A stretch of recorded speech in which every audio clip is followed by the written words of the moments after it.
always was, and always will be Aboriginal land. It gives me the greatest pleasure this evening to welcome Catherine Hill. The reason that OWN is putting on this movie or this film is to highlight the plight of homeless people, especially homeless older women. We hear the statistics, but it takes stories to really highlight what it means. And tonight we are so privileged to have you with us, Catherine, to talk to us about your film, Some Happy Day. Catherine has worked with marginalised people and often street people, homeless men and women, over 2 decades. And it was their stories that inspired her to make this film. If you have any questions for Catherine, please post them in the Q&A, but I will start the ball rolling. So Catherine, did you ever think that one day you would be a filmmaker? No, I didn't. I started very young, Beverly, being involved in theatre and community arts, and I was incredibly aware of the power of story in my own life. When I was 18, I remember travelling to the Seymour Centre to see a show called Was It Albert, which was a show from South Africa that was looking at the plight of those who are suffering under apartheid. And I came out of that and I was so physically affected by it that I recognised then that story had this incredible capacity to actually shift a point of view, because when you are traveling with someone, you really connect in and you empathize. And then once you own that story, it's how you accommodate that in your own life. Impacts, it changes you. You've either got to ignore it and pretend it didn't happen, or you have to do something about it. And for most of us, we need to act once we see injustices. So I've always been involved in theatre and always involved in working with writers around telling stories.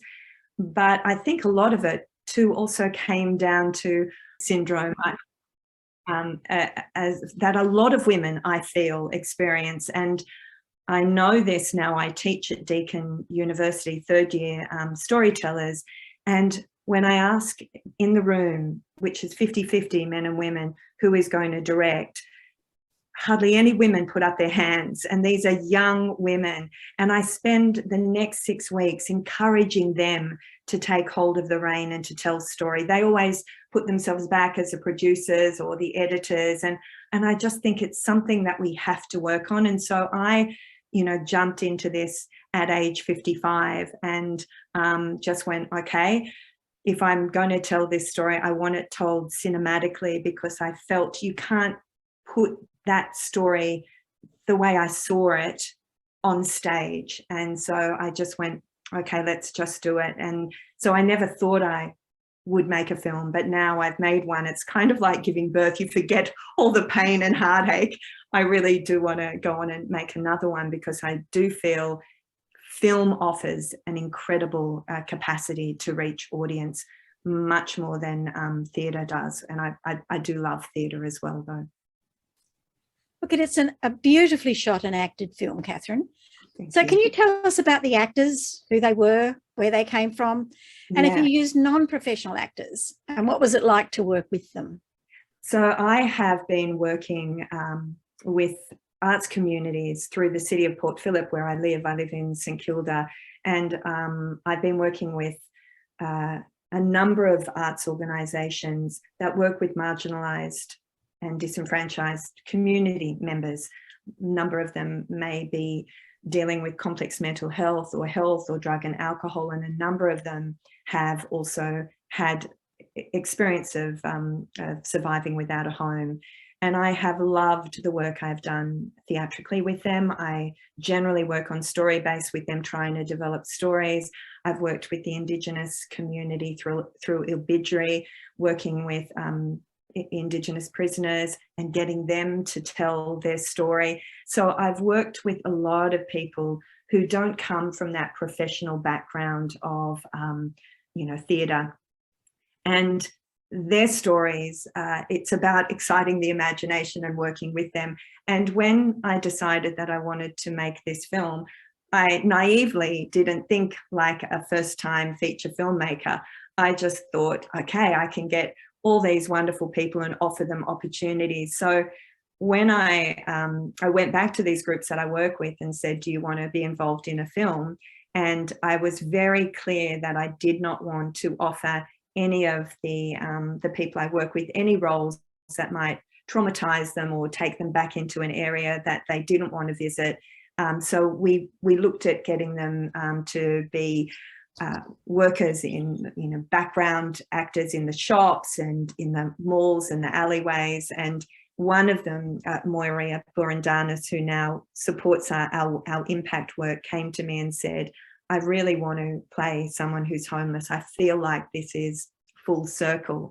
So the lovely thing about working with that community was we really gave them the opportunity of being on a film set, which they normally wouldn't get. And they came in on the day that they were scheduled. They got a proper call sheet.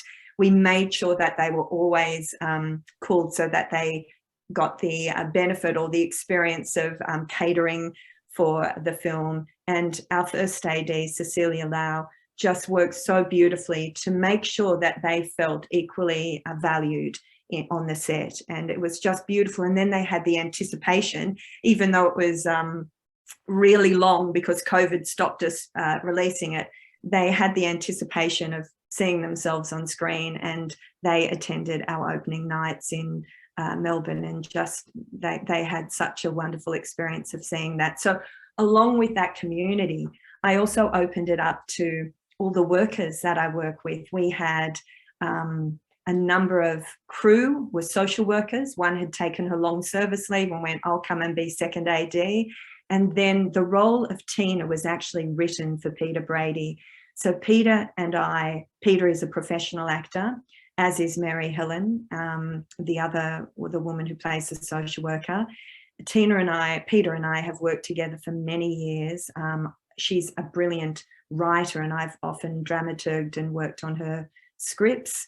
And so from the very beginning, when I was writing this, I was taking it back to her just to look at it, and we were working collaboratively on the development of it. She would give great feedback because she also works in drug and alcohol and has worked with street homeless and sex workers and a lot of people with addictions for over 25 years. She tells a beautiful story. She said when she first graduated from Ballarat Academy of Performing Arts, she was cast as a homeless girl. She said coming back to playing this homeless person, Tina, in 2017 and 2019, when we finished the filming, she said it was such a different process. When she was, as a young actor, she put on things and she tried to be something that, in retrospect, having worked with this incredibly vulnerable group for over 2 decades, she absolutely knew the essence of their humanity and she knew what not to do. She said it was about stripping back and playing just that core sense of survival and the core kindness that she sees with so many of the people that she works with. So Tina, Peter Brady, then worked with me to cast all the other main roles, and I had cast both Peter and Mary Helen in a theatre show, and Peter said, I really loved Mary Helen's energy, and I said, absolutely. So that was an offer to Mary Helen, and then a number of the other actors came from our own networks of people that we had worked with, and so it was a really beautiful blend of community, professional actors, and social workers. So it was, yeah, very, very interesting kind of casting. It certainly came through in the film, the humanity of the part that Peter played was just incredible, was just amazing. It was so real and so deep. We have our first Q&A, and it is the inevitable. How did you go about funding this film? we didn't really. We started with a small crowd fundraiser, and we raised $10,000 for that. The film cost $80,000, and again, it was naivety and that just made me jump in, and the encouragement of a wonderful arts community who just said, do it. So it is self-funded. Basically, I would just put in the money, the next money required, and everyone in the film worked for nothing. Wow. And then when it got to post-production, I realized I had tried to do a budget at the beginning, but just to give you a sense of it, I budgeted $6,000 for the sound. The sound cost $33,000.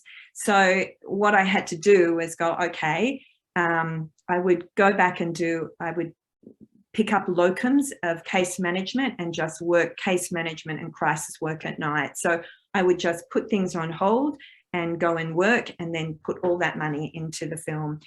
I knew again, I come back to older woman, I knew as an older woman that it would be impossible for me to go down the funding route. And rightly so. I didn't have a history. I've done a few short films, but I just thought that barrier for people who have stories and have a desire to make art is a really massive one. And I was lucky. I'm in a very privileged position where I can pick up work pretty quickly and secure those additional funds. So it was, so we funded, it was self-funded, and again, only got there because everyone worked for nothing. And now we are self-distributing, and that is also where we're trying to raise some funds to keep getting it out there, but that's a self-funded distribution as well.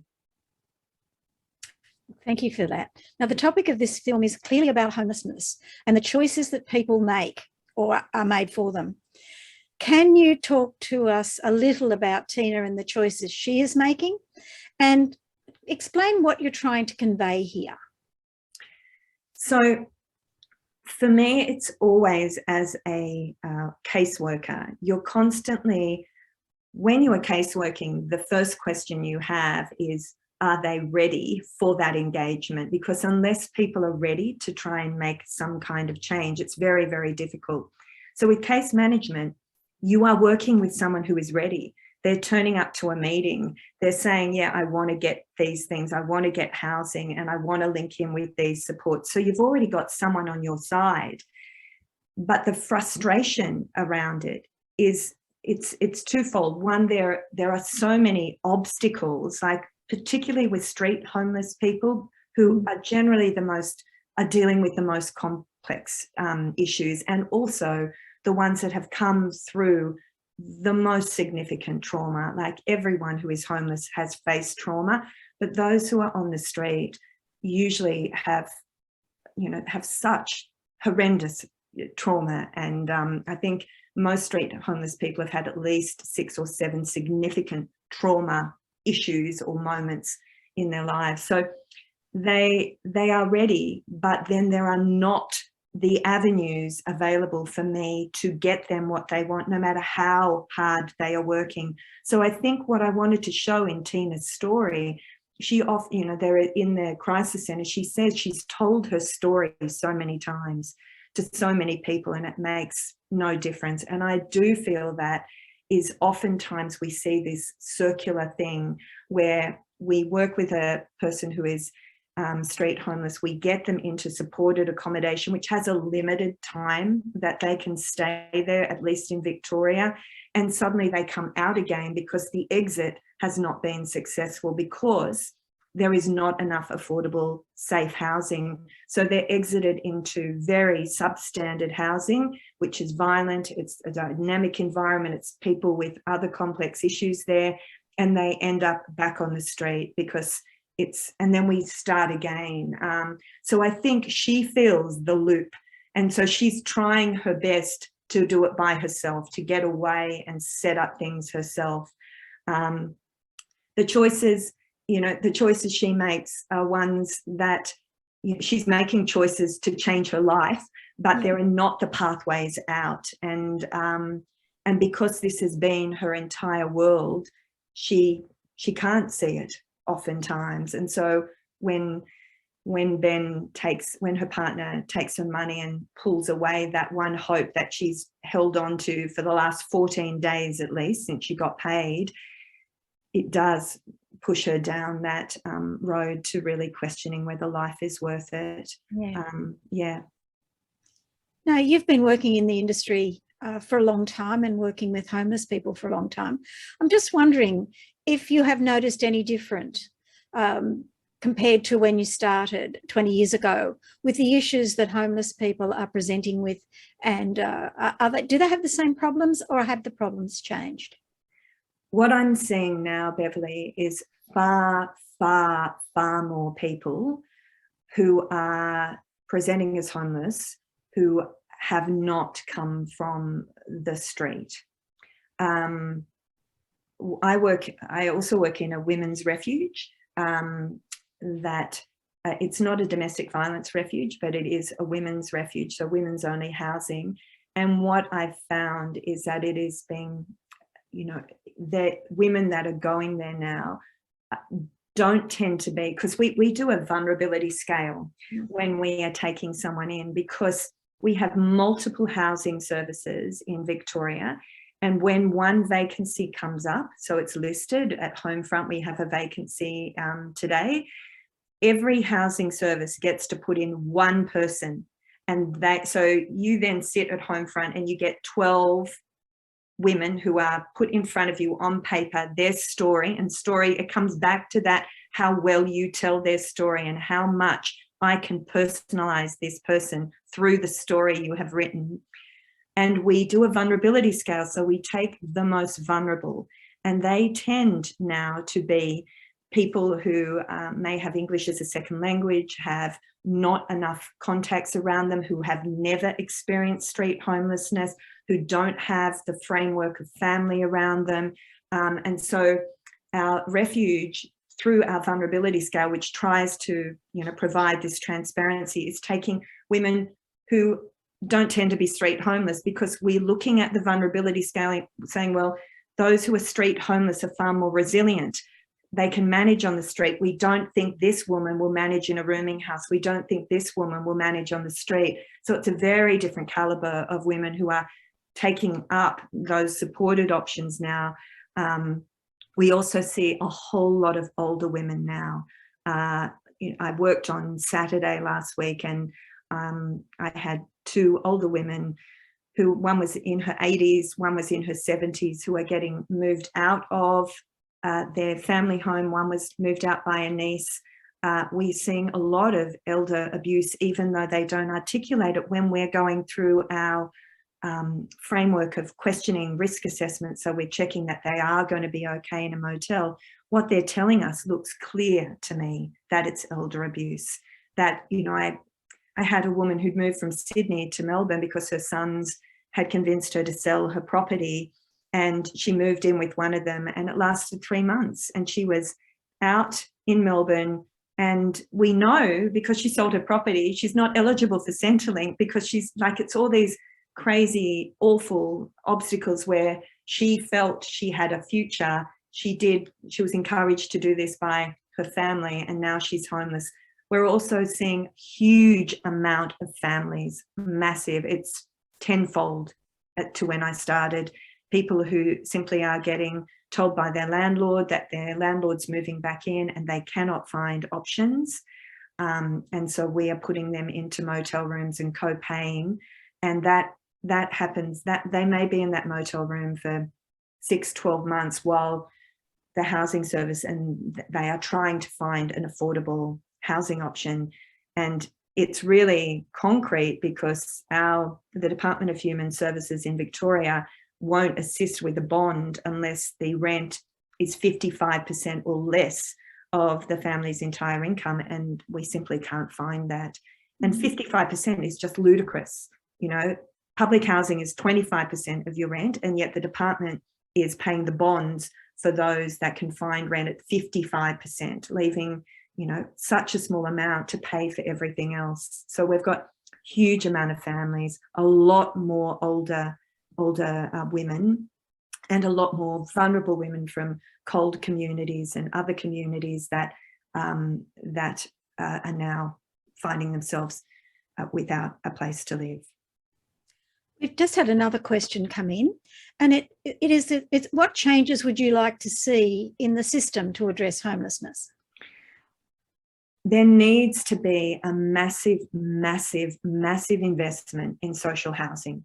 That has to be the number one thing.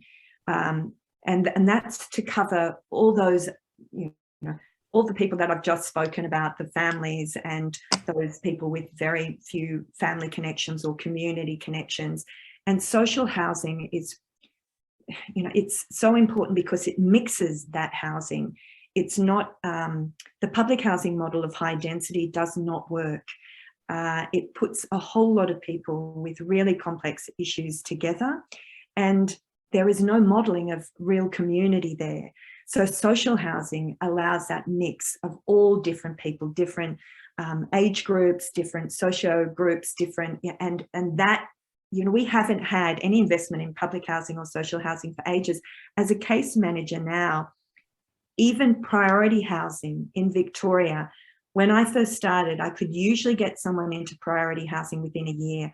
Now it's 3 to 5 years for priority housing. And we actually call public housing a retirement plan now. You put it in, it's about a 20-year wait. And this is insane. So one is that investment. It needs to be investment in social housing. And then there needs to be massive investment in programs that assist the most vulnerable, the most marginalised, like Tina. And for me, that's a housing first approach, where we go, these people, these who are living on the street need housing first. We need to get them into spot housing, whatever housing, and then we need to wrap around all the supports that they require. Tina wants an education. She can't get an education unless she's got an address, unless she feels like she's got a base, unless she can address her health issues, unless she can continue to afford that.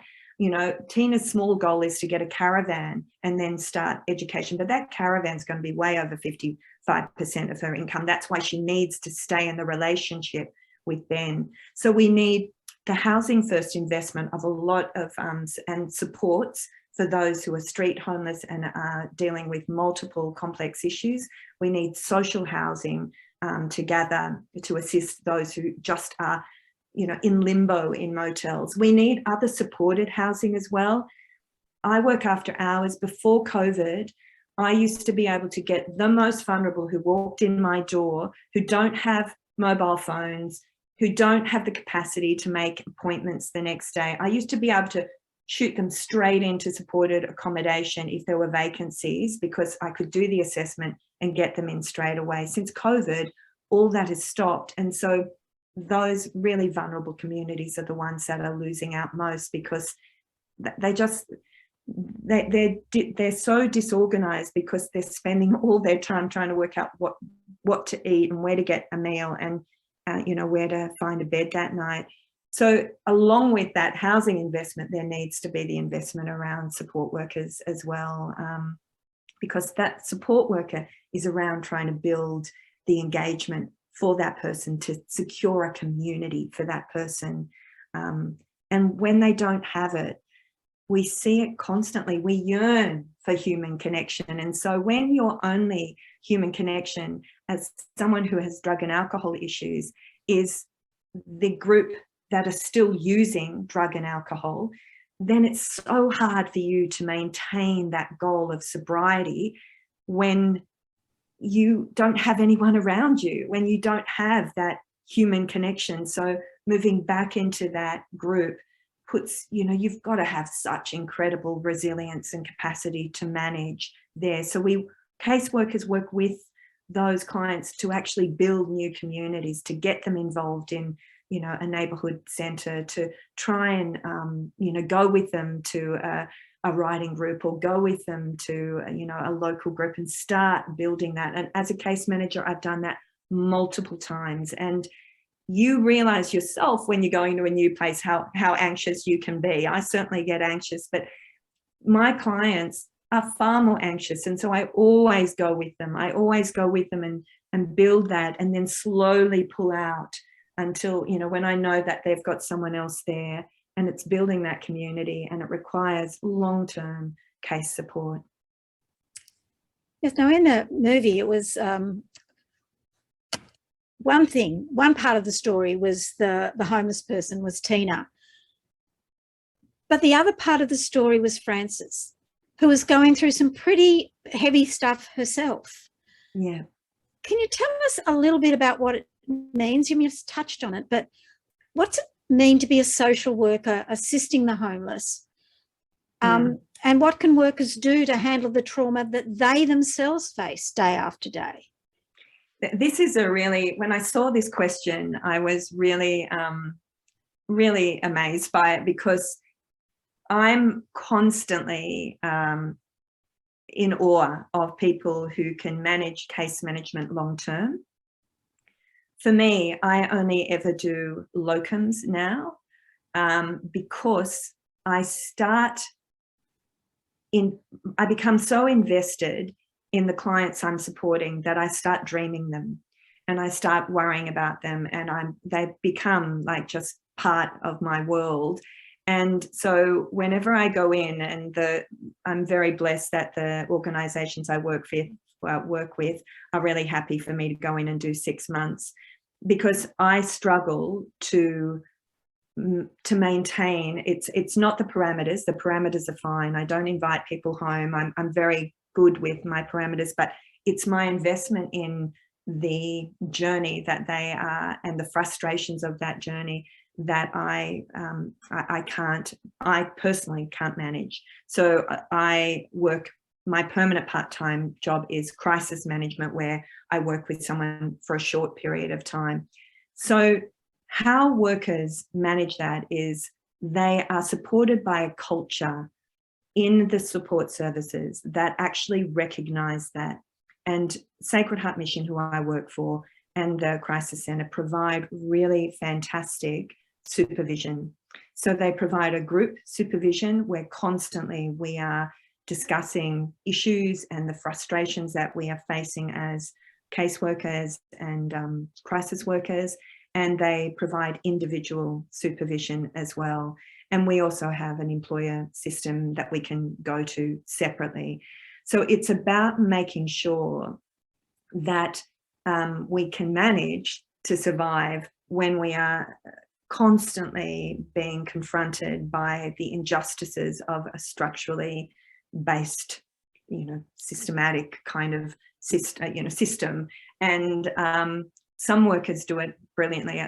I worked in domestic violence for a while, and that was the hardest, because I found personally going home at night, I could do everything with the woman I was supporting. I could put in support safety plans. I could contact local police, and they knew if I felt the risk was high, I could do everything, but you actually couldn't control the perpetrator. And so there was this element that you were constantly aware of, that you had no control over. So no matter what you did, it was still open. And I know in domestic violence, the workers there particularly have to be supported by each other and by a culture in that workplace that allows them to be supported through living with that uncertainty. There's no question that there is a terrible stigma around homelessness, and we've seen that in communities where someone has suggested they build a homeless shelter, and the NIMBYism has just rushed to the fore. The belief is that people become homeless because they're either drug addicts, or much like Tina's boyfriend, who was not only an addict but also a violent one, or alcoholics or gamblers, and that it's really their own fault and they are making bad choices. What's your response to this? I think this is an assumption that I don't know how it's being fed, but it certainly is being fed. And it's just not, the stats are completely, completely explain that this is not the case. Most people who are street homeless or who find themselves homeless, most people don't have drug and alcohol issues until they become homeless. So I think 66% of people who are street homeless have taken up, took up drugs and alcohol after becoming street homeless. And just to explain to you, so many of them will, part of our risk assessment is always checking drug and alcohol use, because we want to make sure that if they're drinking a lot and they have a history of seizures, we're not putting them in a motel and they're going to withdraw, or that, that they, if they're using, that they have, that they're not going to be more at risk if we put them by themselves. And they speak to me very clearly, and it makes complete and utter common sense. People are using ice and amphetamines to stay awake at night, because if a woman sleeps at night, she has a risk of being assaulted. So she would rather use ice during the night to keep her awake and then try and find a place to sleep during the day. And sleeping during the day is tricky and difficult. We will also hear them say, I just take it to stop the pain, or I do take opiates because I just want to sleep. So it makes complete and utter sense that they are using it as harm minimization to manage the trauma that is constantly being targeted again. They're re-traumatized every time they have to sleep out. And this, the same with mental health. Mental health, the decline in mental health is a result of street homelessness, or even the secondary homelessness, because they are having to manage in environments that are incredibly complex and incredibly unsafe, and they're in constant financial crisis. So that pressure, the cortisol going through you to manage, increases your mental health. So that's, we need to change. We need to get that information out there, because there is, I know there is a lot of stigma around. And I know it, when I get into a taxi at night, if I'm working really late and I'll grab a taxi home, and I'll hear it from the taxi drivers, well, I got myself, a job and stuff, and, I can do that. And I just go, man, you've got a place to go back to. You haven't come through, through foster care and through care of the department. It's the destruction and the trauma that so many of our people have experienced because they have never had that family, that safety, that home, and they've never had it in their lifetime. And as you said, that's certainly changing, because you're not seeing people with that background. You're seeing people who would have been sitting across from you in a coffee shop, talking to you on the street. You'd meet them in the supermarket. Absolutely. Folks that do not fit any stereotype, but what's going on in their lives is vicious and destructive and traumatic. And they end up services looking for protection and help. And we as a community lump them all together and turn our backs, which is really extremely sad. And you're right. The one awful stat we know, and we see it all the time, is that there was a huge investment in domestic violence, and we have safe steps in Victoria, which is call us, we'll help you get out. Well, they help you get out, but they don't help you get a different place. So they get women out who think they are safe now, but what actually happens is they then exit them back into the homeless sector. And those women are then put in rooming houses, which are so violent and so scary, because they don't have mental health, they don't have drug and alcohol, they just have a violent partner who they live in fear in their home. They choose to go back to that home because it's the fear they understand, and they're hyper vigilant around the triggers, rather than being in a dynamic environment where there is more, where they feel more at risk. Yeah, and living into that nonsense about better the devil you know than the devil you don't. Yeah, the devil's no good. It doesn't matter whether you know them or not. That's right. And you should be able to get away from them. Yeah. So your film's titled Some Happy Day.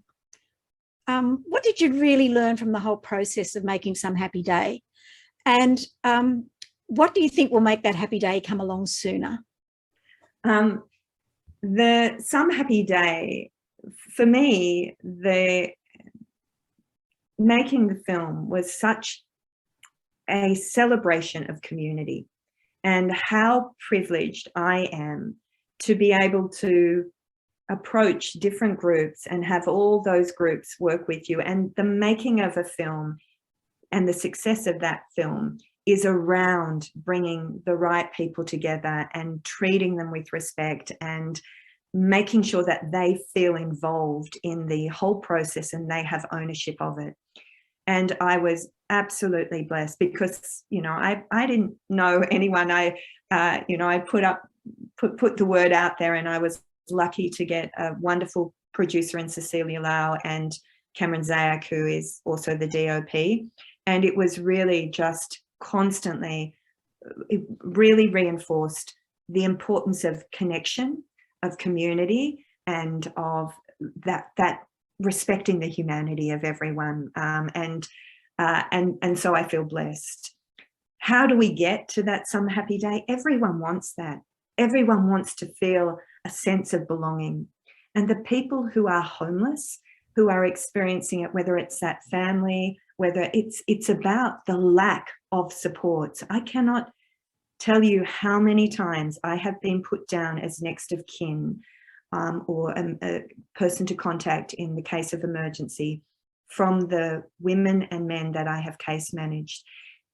What we want is community. What we want is a sense of belonging. What we want is a sense of value. And so to me, that is about, you have to start with that base first. You have to start with that base of having housing. That's about dignity. And we have to increase the welfare. Nothing riles me more than a leader saying they went on to Job Seeker and they survived for a week and they can do it. Yes, you can probably do it for a week. You try doing it for a month, or you try doing it for a year. And I go through their budgets and I go, oh my God, I do not know how and I don't know how they can survive. No wonder you have to go from meal service to, day after day. So it's around, my happy day would be about activating. It's got to come from community to make this change as well, because our leaders aren't really doing it. Although we do have some good housing policies that are out there at the moment, but we've got to change government in order to try and get that commitment to housing and commitment to increasing the pension rates and the job seeker rates, so that people have the capacity to pay rent and to pay, and to pay for their methadone and to pay for their food and to maintain their dignity. So yeah, my happy day is to use the film to really activate change and advocacy, and to really make a difference, particularly with young people, because I think our young people are the leaders of tomorrow. When they get behind an issue, they can really make a difference. I feel it with the climate change. We just need, because this is such an entrenched issue, it's kind of like we've lived with it for so long, we can keep on living with it. And it's like, no, put yourself in the shoes of Tina, watch this film, see what it's like for a day, and then let's see if we can activate some more, advocacy for change. Right, we've had a couple more questions come in. And it said, can you share some of your successful clients and how they turned their lives around? Yeah, I can. And usually it's done with the collaboration of a number of services. I will, on Saturday this week, I usually work night times, but I was working a day, and I had one of my co-workers came in and said, oh, there's this client wants to speak with you. And as soon as I saw the name, it was a woman I had case managed with her partner for nearly 2 years on and off. And I rang them to see how they were. And she said, we just wanted to let you know that we are living in Lakes Entrance now. We have been clean for 2 years, and we want to invite you to our wedding next year. And she said, you were the first person who actually believed in our capacity to make change. And you stuck by us come hell or high water.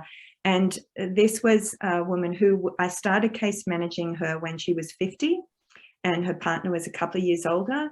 They were both sleeping rough. They were both using ice to manage sleeping rough, and they had no supports at all. They had had a lot of trauma, family trauma. He is now working as a traffic controller, and she is doing art therapy.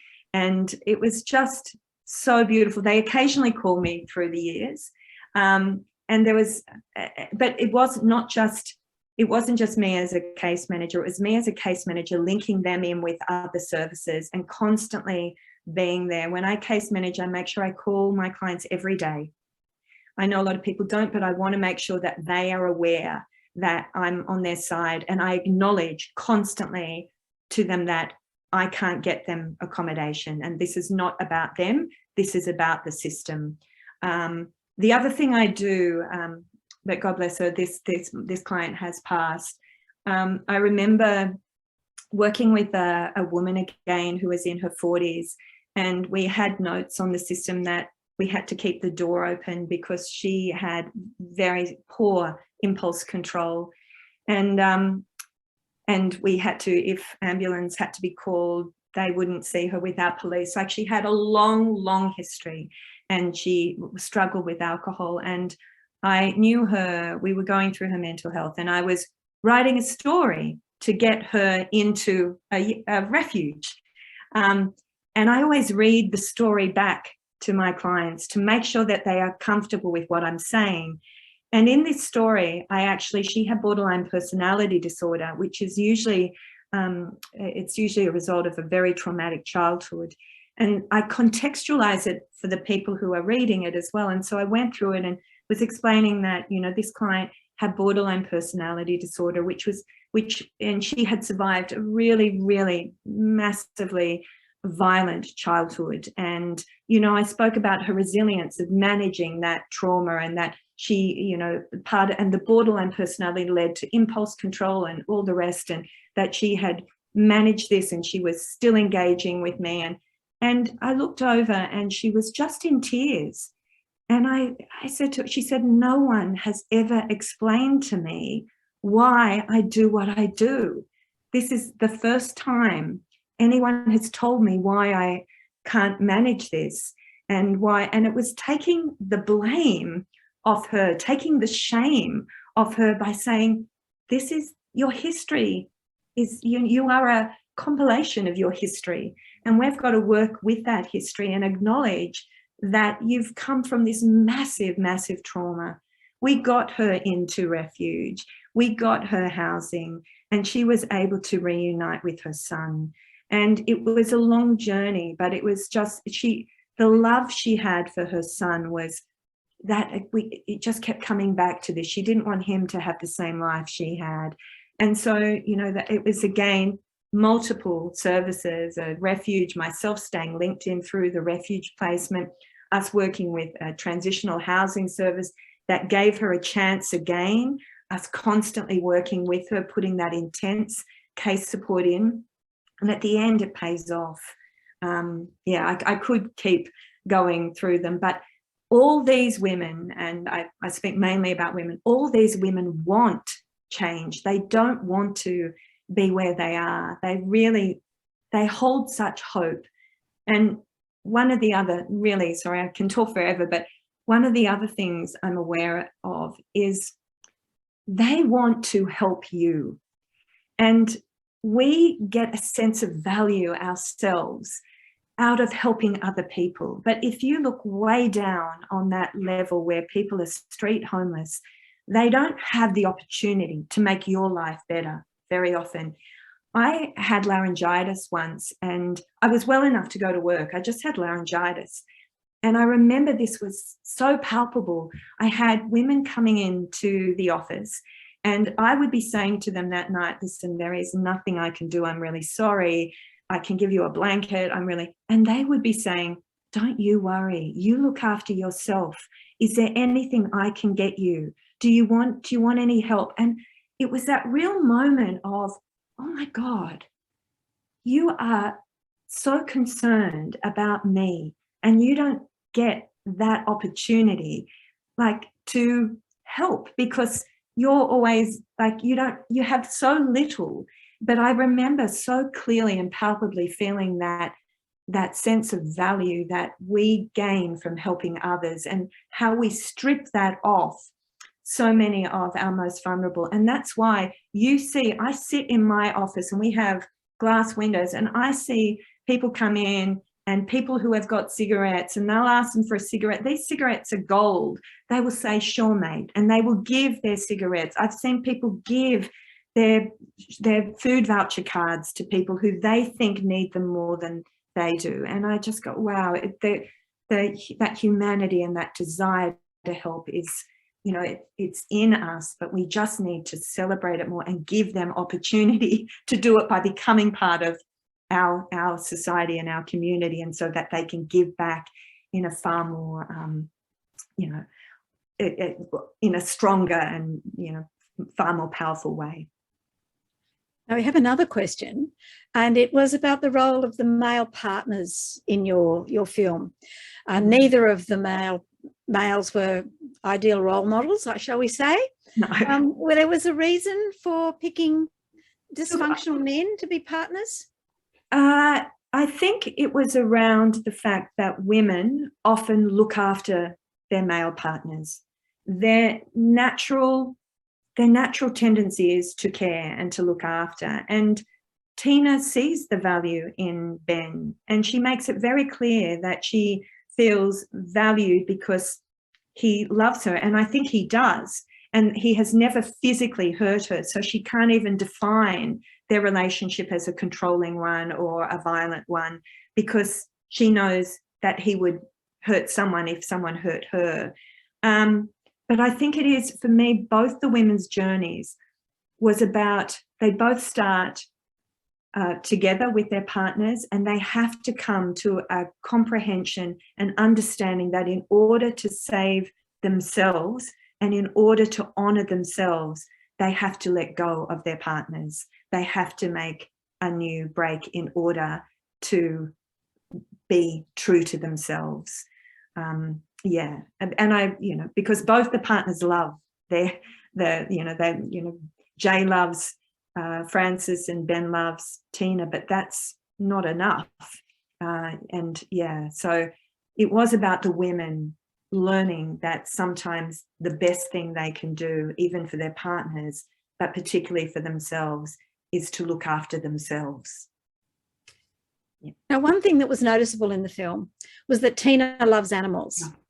What can you tell us about homeless people and their relationship with animals? This, for me, comes back to that vulnerable thing. People want to look after. They want to look after and care for. That's something that has increased enormously, Bev, over the last 20 years. When I first started, very few people that I worked with have had animals. Now, 4 or 5 people a night I would deal with have cats, dogs. We had someone who had 32 snakes in their hotel room during COVID, and they were evicted, and we had to get the police to move 36 snakes because he was so distressed about the snakes. But I think animals don't judge. They love you unconditionally, and they are there for you. And for people who have no family and no friends that they can actually call on to couch surf, the animal is family. And they will say that. They will say it to me. I can't go anywhere. I can't go without my dog. My dog is my family. I can't go without my cat. I was so thrilled the other night when I found a motel in Dandenong that now takes cats. It was just so exciting because I had not a young woman, she was in her 30s, who had a cat, never been street homeless before, but was sitting on the street outside a police station and had nowhere to go because everything had, all her options had dried up.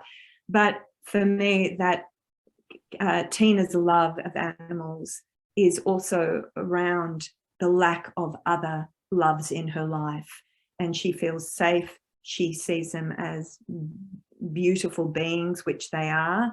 And I see more and more and more homeless people. There was one guy who I had to beg my manager on 2 occasions to pay over $500 to get his dog out of Council Pound.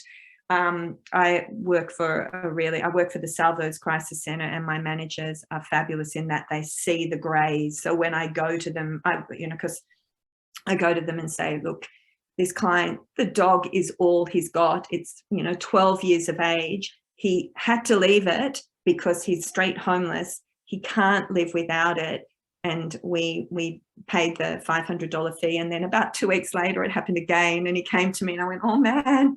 But if you advocate strongly enough, and it's so clear when people, this is their family, and they can look after them, and it gives them a sense of value and a sense of connection and a sense of this unconditional love that they get from their animals. Now, you're a veteran of this area, as you said, and you've been working in the sector for a long time. And you've shared some of your observations about how the country has changed in relationship of how it deals with the most vulnerable. Yeah. I think I have to ask you about the impact of the Indue card, the cashless welfare card. Are you seeing the impact of that in your client groups? Look, the best way I can explain that to you is I don't see that as much as what I see is those clients, often street homeless and just above in rooming houses, who are being managed, who are being financially administrated. So it's the same kind of context. I find it absolutely and utterly appalling, and and that's another group. So I'm very, very susceptible to helping anyone who is being managed by the public trustee or state trustees after hours, because they have no control of their funds, and they have people taking 3% commission out of every single thing they get and not administrating their funds to a level where they can secure them housing or secure them food.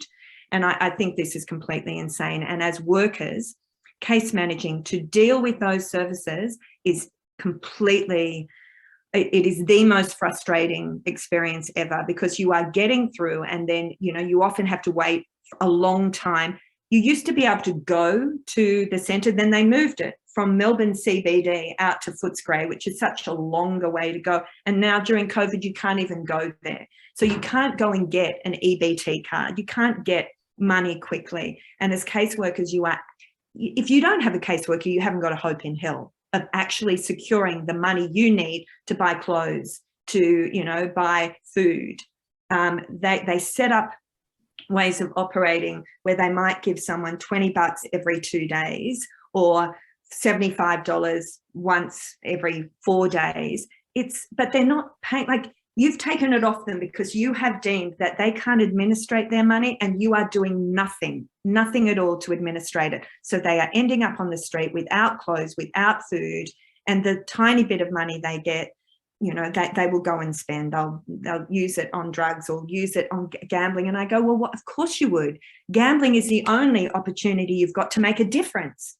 You can't see any way forward where you're going to have a windfall and have enough money to set up a house or to, get accommodation for the night unless you gamble. So just, it's just insane. So that administration and holding on and locking in the way that person spends their money, I think is so destructive, and it requires hours and hours of case management work to even get that service to, get money to pay for accommodation.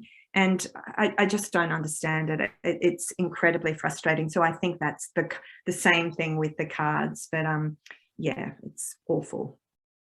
Now, Catherine, you are quite an amazing woman. You have, with your talent and your capacity, you could be, exceedingly wealthy, swanning around in suburbs in designer clothes and driving expensive Italian sports cars. I'm just wondering if you could share anything in your background that has made you care so much about your community and those who are far less fortunate than yourself. Well, I feel incredibly wealthy, Beverly, I do. And I think working in welfare makes you appreciate and makes you so incredibly grateful. Another story which I wrote a blog about and put in onto our website. About a week ago, I was working with a young man. He was 22 years of age, and I was just going through his history. He was exiting from hospital. He is a frequent flyer in hospitals because he is an alcoholic who goes through major seizures. And so we accommodate him as he comes out of hospital. And I was just saying to him, he said, I've got these meds and, I'm really, really keen to stay, sober. And I said, how much are you drinking at the moment a day? And he said, I'm drinking 4 litres of wine a day. He was 23. He said, but I was drinking 8 litres a day. And, these are big numbers. And I said, can I ask when you started drinking? And he said, I started drinking when I was 13. And I went home that night, and I have a 13-year-old son. And I went into the room and I just kissed him on the forehead. He was asleep. But I just thought, we are so lucky that I took my son to his birthday party, to the pictures, and they had popcorn and Coke. And this young man was living in a family where alcohol use was not frowned on. And this was his trajectory to 8 litres a day when he's 23, and no family supports and I just think, working in welfare, when I go home at night in winter, when I've had to hand out blankets and silver blankets for the weather and beanies and scarves, and I go home and the heater's still on, you just are constantly so grateful for the world you have. My background, and I grew up as a practicing Catholic and went to Catholic schools, and I became very involved in social justice issues. So when I graduated from WAPA, from the Academy of Western Australian Academy, I went straight to work as a volunteer for Sacred Heart Mission, and I continue volunteering there. I've always volunteered, and I think I've always been interested in people, and I'm just incredibly, grateful and feel very wealthy because I'm privileged to journey with people that have had the most extraordinary lives as well. So, and I don't want for any of that other stuff. I just want enough money. I just want enough money to get our film into schools, and to do a volunteer package, and to keep those things going, and to do the next film. But they're things that, that's privilege. That's not about, having a house or having a flat. We have a flat and warm bed at night and good friends. And I think I'm incredibly grateful for all of that. Well, on that note, Catherine, I would like to thank you very, very much for your generosity of giving your time to discuss this amazing film. And as I bring this session to the close, I would like to ask everyone to tell everyone about the film. Follow OWN on social media and become a member if you're not one already. Make your vote count on Saturday, please. Have a look at all the election platforms related to housing by the major parties and the minor parties. Find ones that more reflect the needs and the comments and that we've heard here tonight. And can I just say one thing, Bev? We are trying to measure the impact of this film. And if you have watched it and you have 2 minutes, if you go onto our website, we have a survey, and it's just a 2-minute survey. So we're trying to keep everything transparent and trying to measure whether, how, and if the film is making an impact. And also on the IMDb, which is the Internet Movie Database, we always encourage people, if they like the film, to write a small one-liner review, because we then use that as collateral to actually on our social media pages to try and get the word out there. Now, just before you go, is there anything you would like to ask us, Catherine? No, I love what I've seen of the Older Women's Network. I just came from Friends today because I'm up with my mum in Newcastle, and I went to their place to drop off a banner, and I was telling them about it. And they went, really? this is an advocacy group for older women and trying. I said, yes, it's amazing. What I'd love to know, is there a Melbourne, is there a Victorian branch, or is it? There used to be, but that closed down as people got older, and it's very hard, as you know, in voluntary organisations, the renewal. Part of my role is to re-establish it in Victoria. So if you have anyone who wants to talk to me about it, I will fly down there and talk to them. I'm perfectly happy to do that, because we do have a national association, and Victoria is missing from that national picture, and it's very, very important. So please, if you have anybody out there that's prepared to work with us and learn with us and walk together with us, then we'd be more than happy to help them and support them get and own the Victoria established. Absolutely. I just think it's great. And in the meantime, I think I will have to join OWN New South Wales and just stay in the loop, because it's just been beautiful to work with even the small but lovely communications with Yumi and Natalie and now yourself. It's been really inspiring.